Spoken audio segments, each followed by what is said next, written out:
वबरकातुह। उधर कुरैश का ये हाल था कि जब मनसूबा कत्ल की रात गुजर गई और सुबह को यकीनी तौर पर मालूम हो गया कि रसूलुल्लाह सल्लल्लाहु अलैहि वसल्लम इनके हाथ से निकल चुके हैं, तो इन पर गोया जुनून तारी हो गया। जैसा कि मैं हज़रत मोहम्मद मुस्तफ़ा सल्लल्लाहु अलैहि वसल्लम की सीरत मुबारक को बयान करने की कोशिश कर रहा हूँ, तो इस सिलसिले में आज का मेरा टॉपिक है कुरैश की तगोदो, जो उन्होंने कोशिश की कि हज़ूर सल्लल्लाहु अलैहि वसल्लम को गिरफ्तार करने और नाउज़ुबिल्लाह उनको कत्ल किया जाए। तो इसी सिलसिले में उन्होंने सबसे पहले अपना गुस्सा हज़रत अली रज़ी अल्लाह अन्हु पर उतारा, आपको घसीट कर खाना काबा तक ले गए और एक घड़ी ज़ेर हिरासत रखा कि मुमकिन है इन दोनों की खबर लग जाए। लेकिन जब हज़रत अली रज़ी अल्लाह अन्हु से कुछ हासिल ना हुआ तो अबू बकर रज़ी अल्लाह अन्हु के घर आए, दरवाज़ा खटखटाया। हज़रत अस्मा बिनते अबी बकर रज़ी अल्लाह अन्हा बरामद हुई, इनसे पूछा तुम्हारे अब्बा कहाँ हैं? उन्होंने कहा बखुदा मुझे मालूम नहीं है कि मेरे अब्बा कहाँ हैं। इस पर कमबख्त खबीस अबू जहल ने हाथ उठाकर उनके रुखसार मुबारक पर इस जोर का थप्पड़ मारा कि उनके कान की बाली गिर गई। इसके बाद कुरैश ने एक हंगामी इजलास करके ये तय किया कि इन दोनों को गिरफ्तार करने के लिए तमाम मुमकिन वसाइल काम में लाए जाए।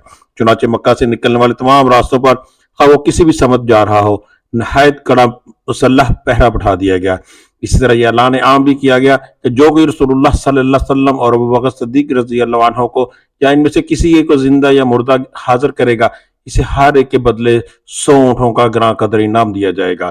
इस ऐलान के नतीजे में सवार और प्यादे और निशानादे कदम के महर खोजी नहायत सरगर्मी से तलाश में लग गए और पहाड़ों, वादियों और नशीबों अफराज में हर तरफ बिखर गए, लेकिन नतीजा और हासिल कुछ ना रहा।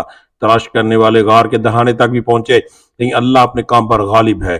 चुनाचे सही बुखारी में हज़रत अनस रज़ी अल्लाह अन्हु से मरवी है, अबू बकर रज़ी अल्लाह अन्हु ने फरमाया, मैं नबी सल्लल्लाहु अलैहि वसल्लम के साथ गार में था।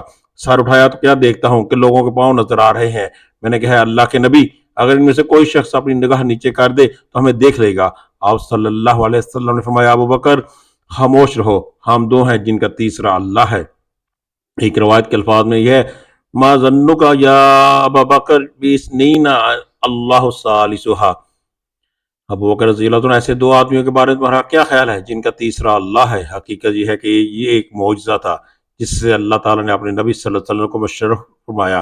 चुनाचे तलाश करने वाले इस वक्त तक वापस चले गए जब आप सल्लल्लाहु अलैहि वसल्लम के दरमियान और उनके दरमियान चंद कदम से ज्यादा फासला बाकी ना रह गया था।